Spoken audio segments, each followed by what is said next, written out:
appreciate everyone coming down a lot. My name is Khadija Abdulhamid. Thank you for being here today.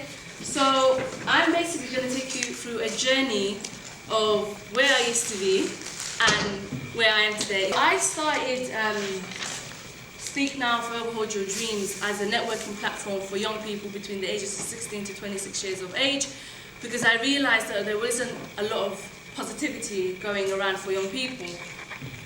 The three things I want to focus on today that I believe define my life, these are determination, resilience, and tenacity.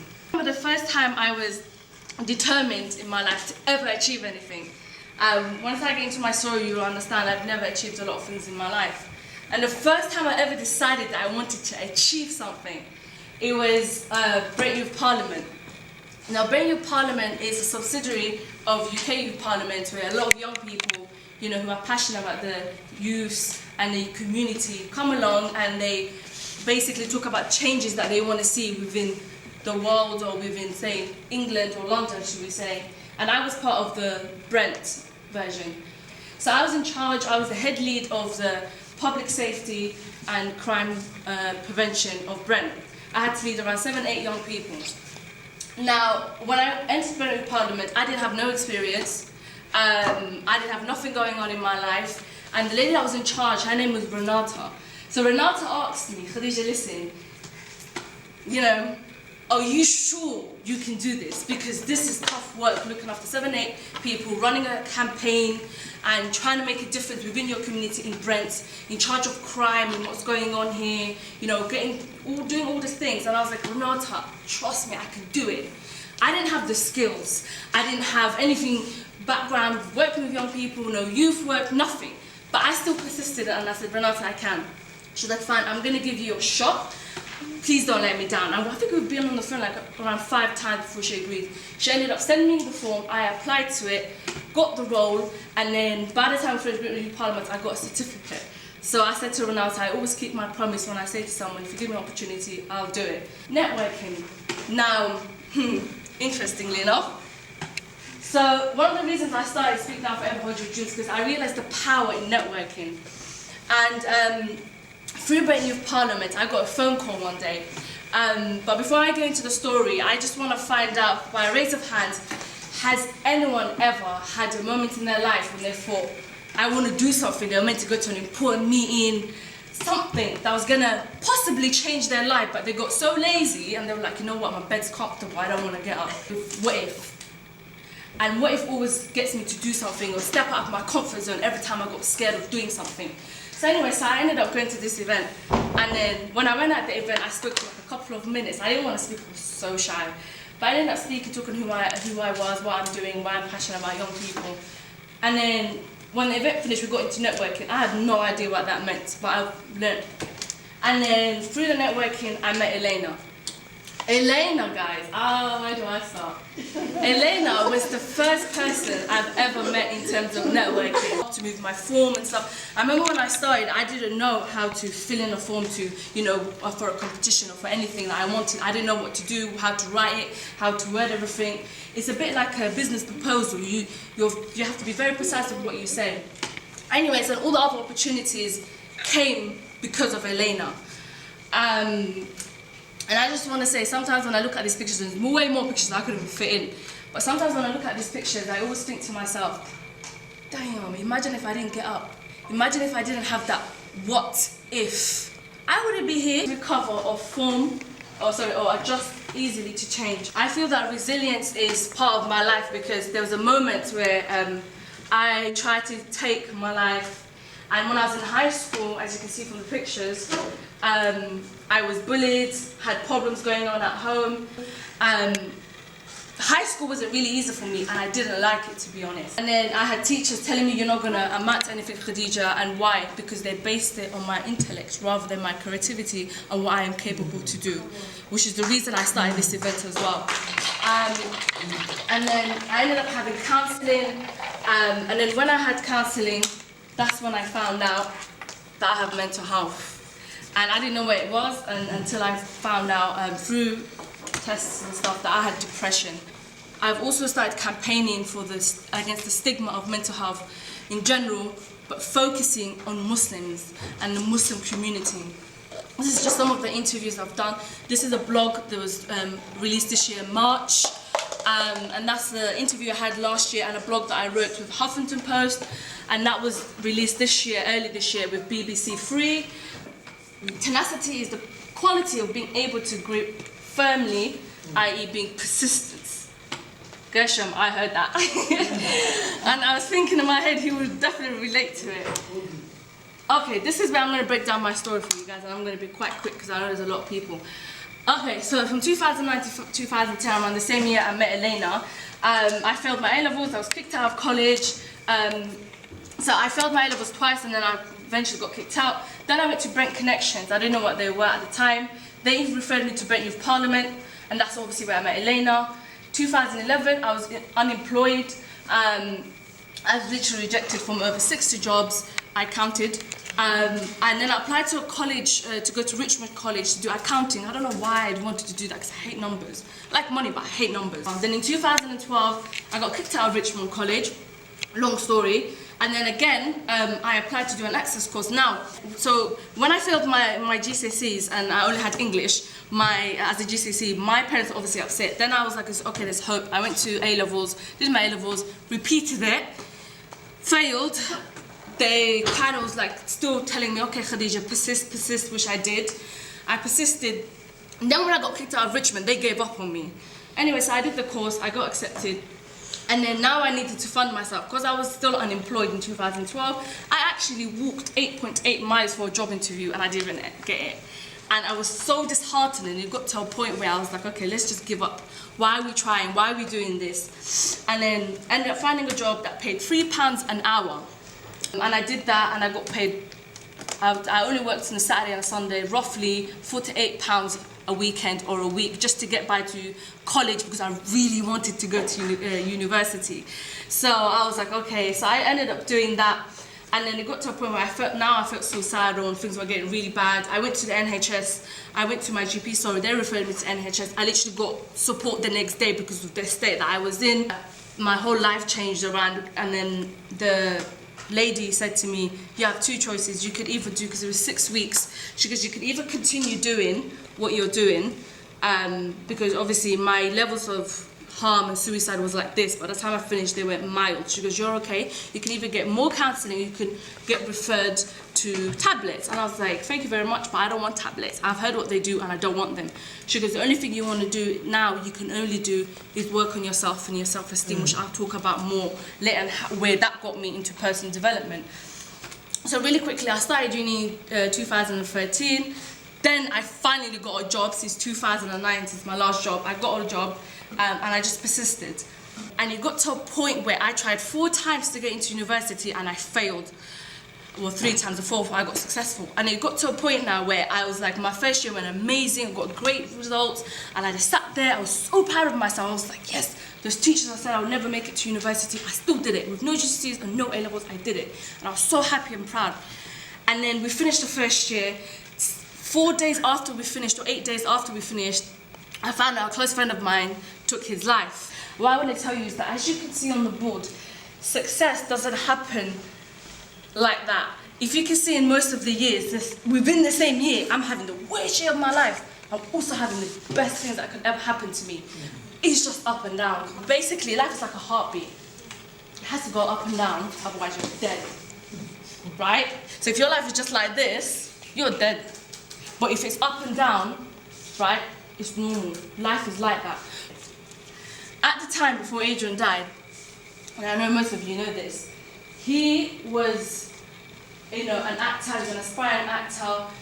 He did his own shows on YouTube, and he was one of the main characters in Samuel Bento's All About the Mackenzies. One of the things I remember when me and Adrian used to speak, I used to always try to tell him, not to give up, carry on.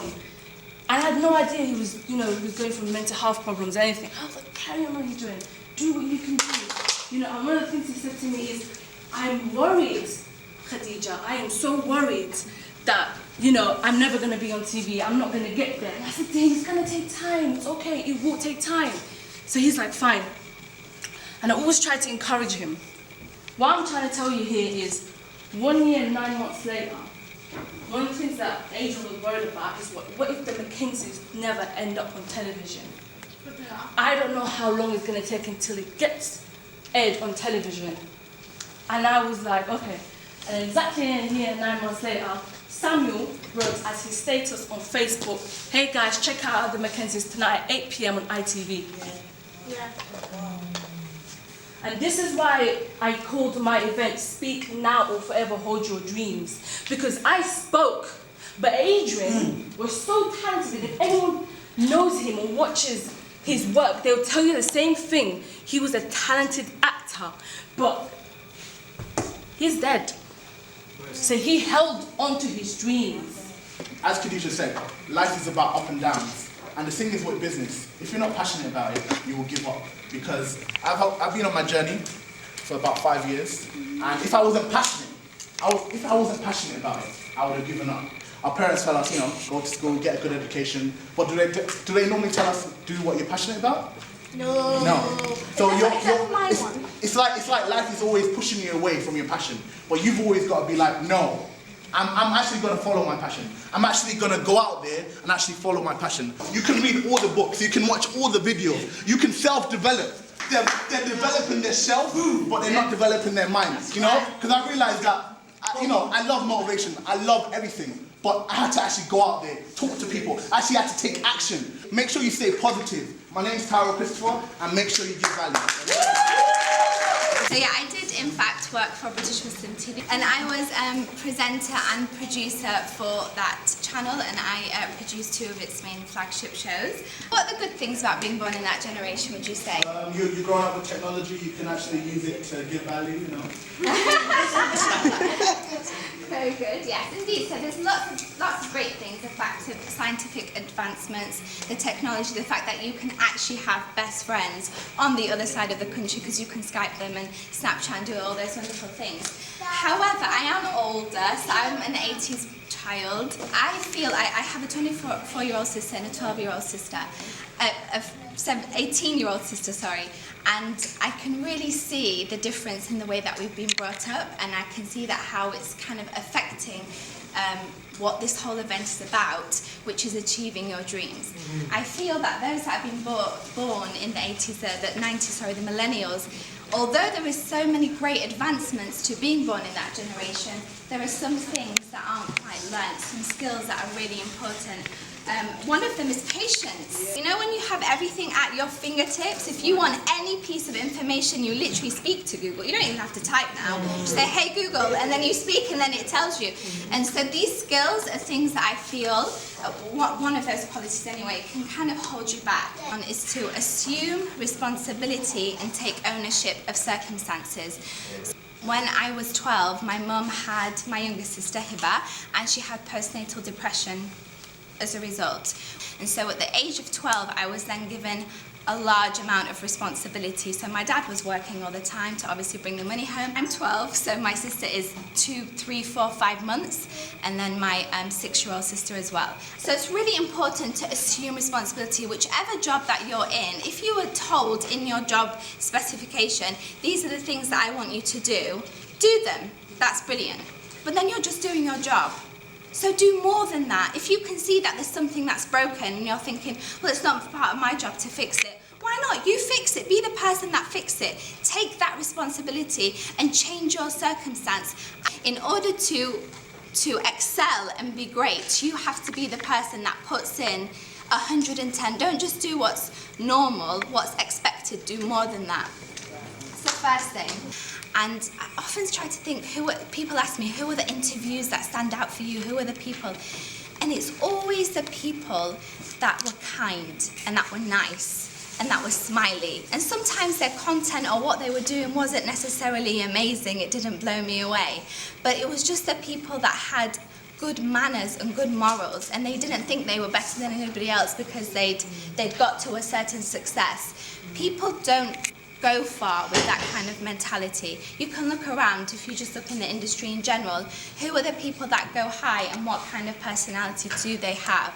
And it's always the ones that are well-mannered, that are kind, that speak to you no matter what. Nobody, and I'm sure you'd agree, no matter how expert they are, wants to work with someone who's arrogant or who has pride. You just don't want to work with that person. And made it possible. So everything is impossible until somebody makes it possible. And that's the thing that he really likes to home in on, and I've always felt that as well, is everybody who you think is great, whether it be Nelson Mandela, anyone at all, probably was in a lecture room like this one day and had these thoughts and these dreams and ideas. Everybody is normal, and it's just your mind and the way that you use it that makes you great. There's nothing else that's extraordinary. Nobody's superhuman. Yeah, you're not ready for me. I'm gonna absolutely kill this. I've got so much passion inside right now. Right, and I'll talk about this now, yeah? My passion, my program, work with young people, all this now. This is what I do, this is my core, my everything. It is my life. I never fit in, but I always stand out. Right? Building successful relationships with young people, young men and young boys. I support them with their family members. Okay, right, so the thing is, I do this independently, it's me, all by myself, don't have anyone else work with me, but I have to have their family members on board, okay? Some family members, when it gets hard, they're like, oh, can't you just do it by yourself? The answer is, no, of course I cannot. It's not my son, it's your son. I'm here to assist you. Okay, I'm actively involved. The reason for that is social learning. I cannot be a positive part of their life if they're not seeing me do it myself. It's how it works. They learn more from what you show them than what you tell them. That is why support is very important. You can go through a struggle. You can go through hardship. You can go through hard times. Okay, but you don't have to do it alone. That is the whole point I'm making. Right. Leadership and mentality means everything, period. I got lost at the age of 17, the age of 26. It's a long time. Okay? Right, so what happens is your standards start to slip, your self-belief start to slip, and you know when you're just really plodding along, you're not really going like that, you're just going like that. Okay, now what I learned from him is, and people ask me now, yeah, because I kept on writing his wall and stuff like that, I've known him almost 5 years, they're like, why is it you like him so much? What does he do? Even his wife said, what do you see as him? See him? This is what I learned from this. Older male, younger male, relationships, they're priceless. They are priceless. If you need an older male in your life to be actively supporting you and engaging with you and setting the right example, you learn from their behaviour. You provide him with someone to look up to. He's a manager in his workplace, he's married, he's got 3 kids, and the way that guy plays football at the age of 43, okay, you'd think now, yeah, that he's 20 years younger. So, I struggled to cope with education, sports and life. I wasn't struggling before my dad fell ill. It's no surprise, something drastic changed and you start struggling. What's changed? Your dad isn't active anymore. He's ill, he's in a wheelchair now, he wasn't before. Okay, right, now, I'm open struggling with mental health, okay? It's rife in my community. I say my community, I'm black, as you can see. Obviously, it's rife.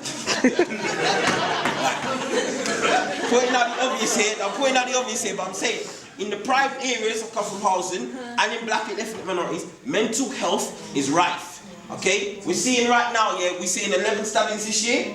Okay, right, what sort of frame of mind you've got to be in to actually go and grab a knife to stab someone? Okay, you can't be in a correct mental state. There's a big problem with mental health. So what I do, I speak out about it openly. I suffer from depression and I suffer from sadness. Okay, they're similar but not the same. No parents beside them, you've never seen them in their life, and they're turning up and they think it's okay. Just to let little, for the argument's sake, Ronald, just walk out the door, okay, he comes back, okay, no one beside him, and he's coming there with a plastic bag, broke up boots, no money in his pocket, okay, and you don't even know who exactly is around him. You ask the parents who's the football coach, they won't know. Yeah, my son goes football. You don't know what he does when he's there. How do you know he even got there? You're not engaging. You're not engaging. It should be illegal. I'm telling you. So I've written this slide for a reason. A child unsupported is a child set up to fail. Understanding how to manage failure, okay, that's the biggest problem now, yeah. So a lot of the time, it's not a problem, it's the way you're looking at the problem, okay. So you've got to learn how to manage failure, F-A-I-L, first attempt in learning, okay. That is what it is, okay. So the thing is, though, failure is now, yeah, see this, you went for a goal, you didn't quite get there, okay, you've got to start again. I had to go on 12 interviews. Failure, failure, failure, failure. Then eventually I came second for a band 4. They offered me a band 3 role as a second place. Okay, just yesterday I went and interviewed, got the job. I got the job. Each time they rejected me, each time they said, no, we're not you, it's not you, it's not you. They just increase the hunger. Yeah. That's how you manage failure. They create that monster inside. That's how you manage failure. It just adds to your passion and your drive. That is how you manage failure. That's what I'm talking about right now. Okay, so that's your example of what failure, I just told you. Okay, understand how to manage pain. Them sort of things. Painful things in life, inevitably it's going to happen. How to manage it is all about what the decision does. Because you're on a pathway, you can turn left or turn right. Okay, and how you manage pain, I teach them how. Okay, and a lot of the actively supporting, it makes the pain easier because you don't have to go through it by yourself. I can't bring up none of my boys to be too soft. Okay, I ain't got a white gold tooth for nothing. I'm hard as nails now. Seriously now, yeah. Okay, fear, I hit it right there. Confront it just like that. Okay, my boys have got to be resilient. If you're too weak and you're too easy and you're hurt too easy and just fall over, don't want to get back up, you've got no resilience. I increased a level of resilience. But how do I do it? By setting an example. So everything I go through that's negative, I tell them about it. I tell them when I was unemployed. I tell them about if I got dumped by a girlfriend. Okay, it happens. Okay, I tell them about all my life experiences that are not good because I tell them this is what I'm going to do. I'm going to stand on my own 2 feet and deal with it. That's what I'm going to do. I'm going to speak about a couple of my boys. Okay, now this boy, this is probably my biggest success story. Okay, I had this boy from age 6 until he was age 12. Okay, right, I'll tell you how it ended. But basically, what happened was, I was working in a primary school one day, I was walking along, I was seeing this boy playing football. And then I realised that I knew his mum. So his mum was my next door neighbour. She's known me since I was 3 years old. It's just coincidence. I just walked through the playground, see him playing football. I'm like, hold on. Does he play football? No. Well, let me take him. Okay, so I took this boy. We trained for a whole year. 1 session, 2 sessions. I found about other different sessions. Okay, you know what? There was a futsal session. I couldn't afford to pay for it because I was working for an agency at the time. I was unemployed. Okay, so I said to the manager, listen, if I come and coach your adult team, can he go to your session for free? That's what I actively did myself. I put myself out and I said, look, let me coach myself, okay, right, and he can go for free. It happened. Okay, you saw this boy now here, they went from here all the way to here. Okay. So we trained for a year, okay, I was bringing him to the park, okay, I actively became his mentor. We were doing so much training to the point now, yeah, where I'll get him and he'll be in the car and he'll be like, Jake, I'm tired, and he'll fall asleep. But I'll still wake him up because I knew it's something, listen, this is what we've got to do. Okay, we're on a journey here, okay? Got him into a team, because at first he couldn't get to another team, but I took him to another team, alright, okay, and then what happened was, he finished top goal scorer in that year, and got scouted by 2 pro clubs, okay? Right, now that's after 2 years, okay? Why? Because he had a support mechanism in place. Me, his mum, his older brother, his dad, okay, he had a support mechanism in place. That's why he was going from level to level to level. Okay, right, now I brought this boy for football for 5 different years, okay, got into a couple pro clubs, won top goal scorer awards, and then when he went to his secondary school, he got straight in and I was like, well that's good, because at the end of the day, it shows now yeah, that I've been teaching you so much now that your other capability, you don't actually need me to actually go and do it, you can do it by yourself, okay, he's of a different standard. So basically what happened was, it's not just him playing football, scoring goals and the achievements he had by year, he actually had a sense of self-value, okay, he was confident and he was happy because I actively supported him. Okay, I was with him so much, people used to go, is that your son? I was like, well, he's 14 years younger than me, I suppose he could be my son, but why does he have to be my son for me to bring him football? I don't understand that. He's part of my community, he's part of my village, he's my son anyway. So before modelling, I was ordinary girl, I was studying English literature in uni, I graduated, and then I opened up a salon with my cousin just because I was trying to avoid working a 9 to 5. In that process, in that time, I was also managing a children's shop because I had to make money, the salon's not making money yet. And I was scouted by a casting director. I wasn't looking too great that day either, actually. And she said, can I take a picture of you? And I looked at her and I said, why? And she goes, oh, I'm a casting director, sorry, and I just want to keep you on my roster. And I said, okay, cool, why not? So prior to this, I did drama, and the reason I studied English literature was because I wanted to be an actress, but then when I started to wear a hijab, I said, well, that's not going to be really feasible. I can't study drama in uni because if I've got to kiss someone, if I've got to take off my top, it's not going to happen. There's so many things, obviously, in that world you can't choose. So I said, let me at least not give up on my dream. Having this aspiration of becoming an actress and studying drama, I said, you know what? I'm going to study English literature. I'm still going to be in that world of film and TV, but I'm going to be behind the scenes. And I was happy with that. My Instagram, by the way, because of most people think I was like a blogger and I was in the fashion industry and I then came to fame or success, whatever, through that. No, I had a private Instagram with like 200 followers. And that's another thing I want to also mention, that as much as social media is very important, it is not the be-all, end-all, believe me. And there was actually an article by Vogue UK, and they said when we look for our influencers to work with, we actually prefer people with less than 100,000 followers because of the fact that they have more interaction with their audience. Because obviously people, you can't, unless you're like, you know, Brad Pitt or whatever, fair enough, you're going to have loads of followers. So that was really interesting because, again, a part of my learning experience is I constantly had people telling me that, that distracted me. It's all friendly. I constantly had people telling me, oh, if you want to really get into this modelling industry, before you can get signed, before you can do this, you're going to need way more followers, you need to get verified, da da da da.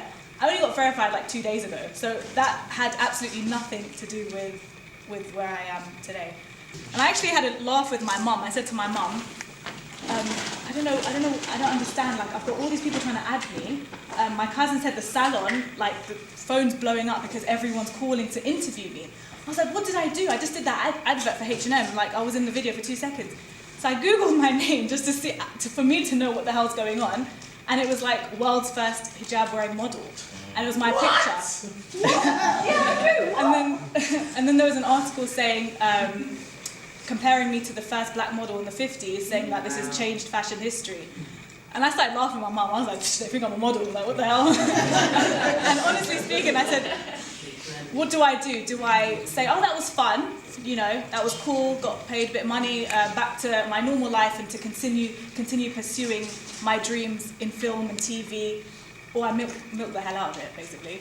So obviously, I'm half Pakistani, half Moroccan, so I'm I had to push myself, similar to what you were saying about before. Like, you have to push yourself. It may not be enjoyable, but you know there's an end result. So I did everything I had to do. So when I Google my name now, it looks pretty decent, so that I can use that kind of platform I've created to do whatever it is that I want to do now. So yeah, I got then signed to Select Models. Again, I had a decent following, still wasn't to what people were telling me I should do. And that is one of the most important lessons as well, that trust your instinct. If I listened to myself and not all the people that I thought were, you know, more experienced and knowledgeable than me, I would have got to where I want to be a lot quicker. So that is something that I would definitely put pressure on. As much as there is guidelines in certain fields, no one's going to ever do what you need to do the way that you would do it and the way you know you need to do it. So just trust yourself. The first key, I think really important, is obviously having a goal. And that's what affected me as well, because I had no goal.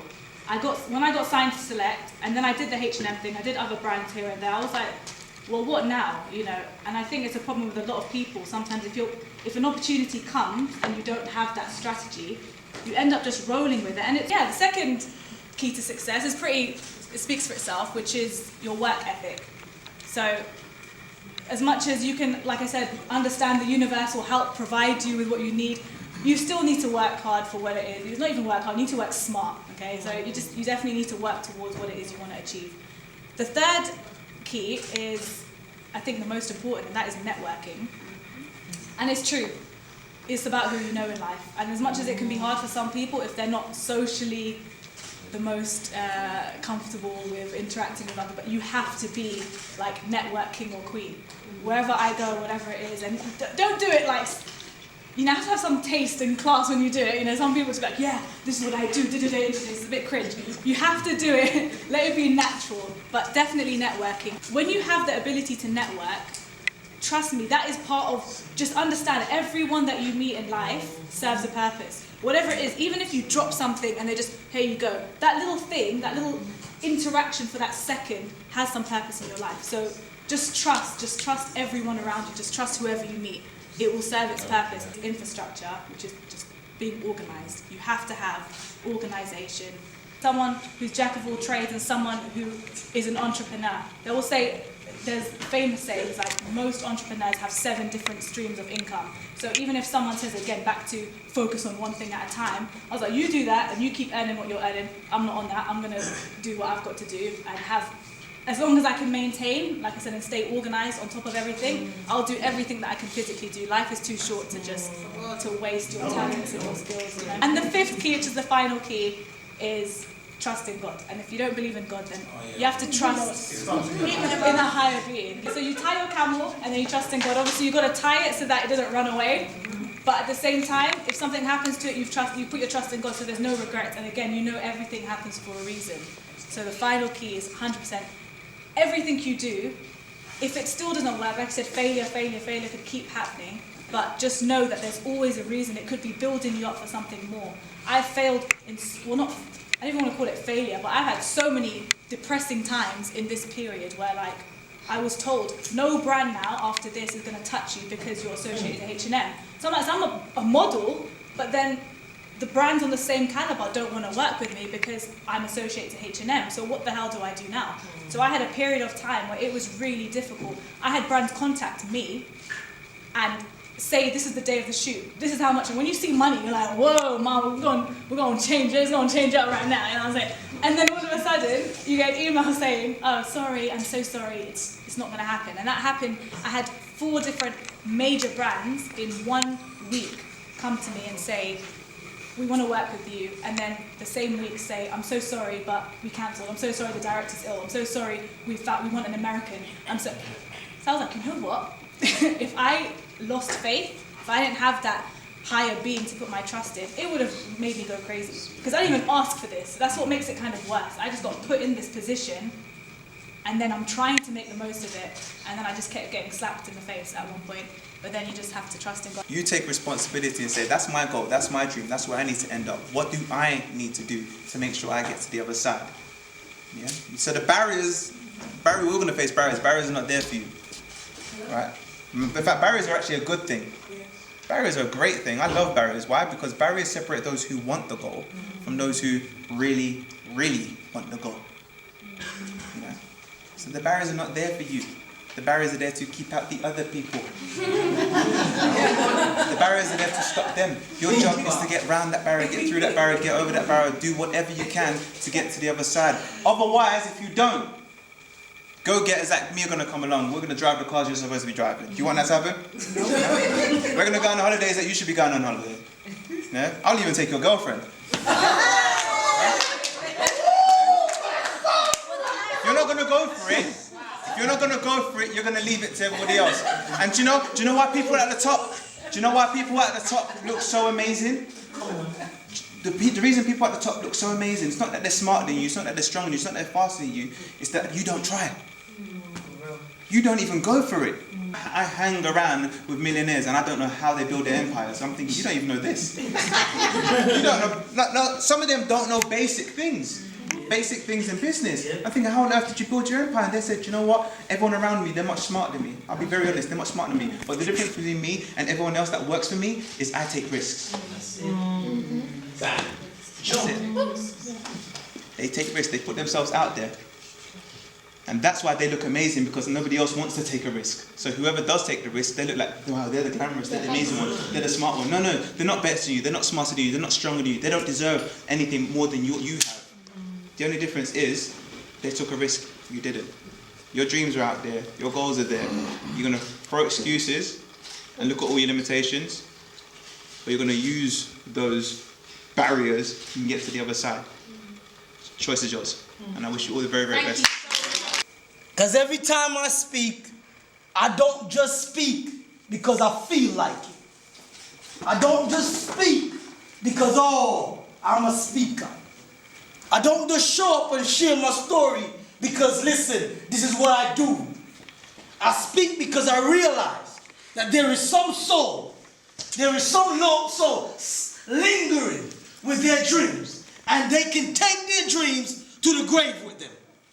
When their dreams can release all the abundance, all the financial wealth, all the greatness that they desire. So right now, I'm going to say to you, speak your dream, or forever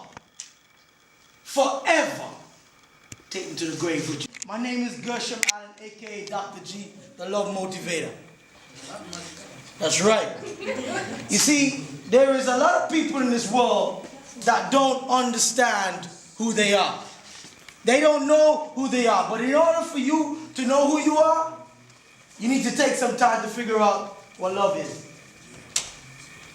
I mean, seriously.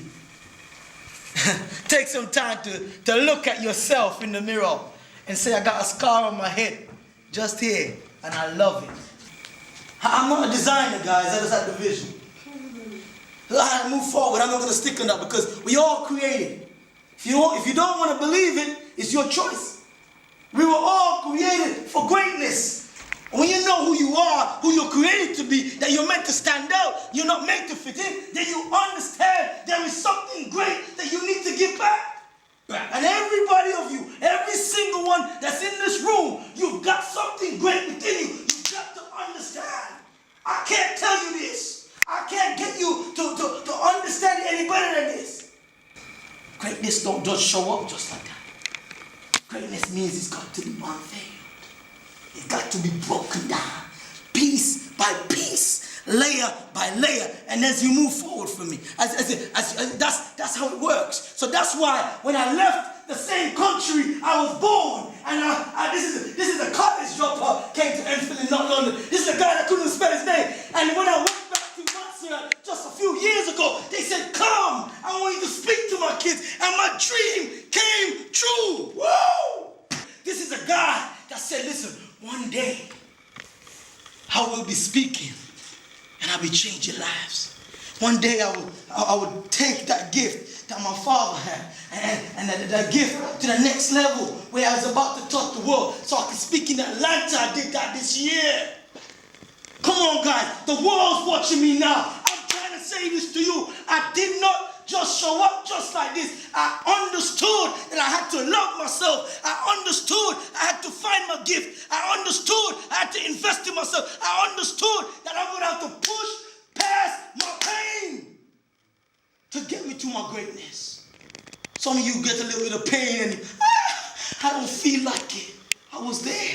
There is no such thing as fear. Fear does not exist in my life. I don't know what it is. I know what faith is because faith tells me that everything I desire is possible. So when I get to that quiet place, I hear the inner voice.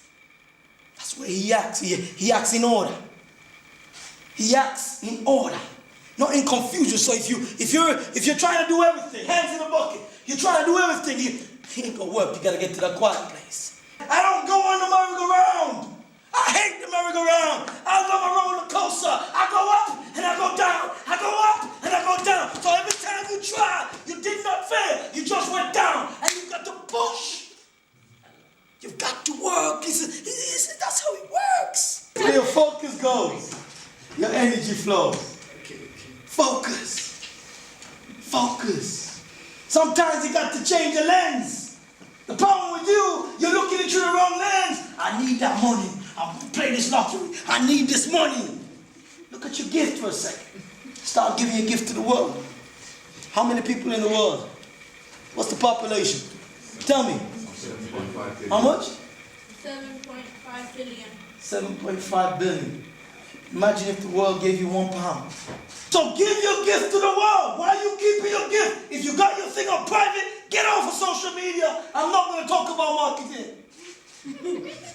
Get off of it. Taught myself to type. Taught myself to read. Taught myself, come on. And now I'm a published author of 2 books. Can you see your dream? Clearly. It comes fully loaded with everything. But the problem is you don't understand. You have to assemble it. He said, I am the greatest. And everything. And everything I desire is inside me. Thank you for your time. It's your boy, Dr. Gina. Please, love yourself. I went to one of his events that he did, and he basically said, if you're in a room of people, it's about the quantity, so it's about the quality and not the quantity. And I just want to say that the people who've attended today's event, there are more quality than there is quantity, which I understand. Yes. I want to give a huge round of applause because I just found that during my break, forgot their names, the two brothers over there. They came all the way from Oxford to my event. Whoa. So can you guess how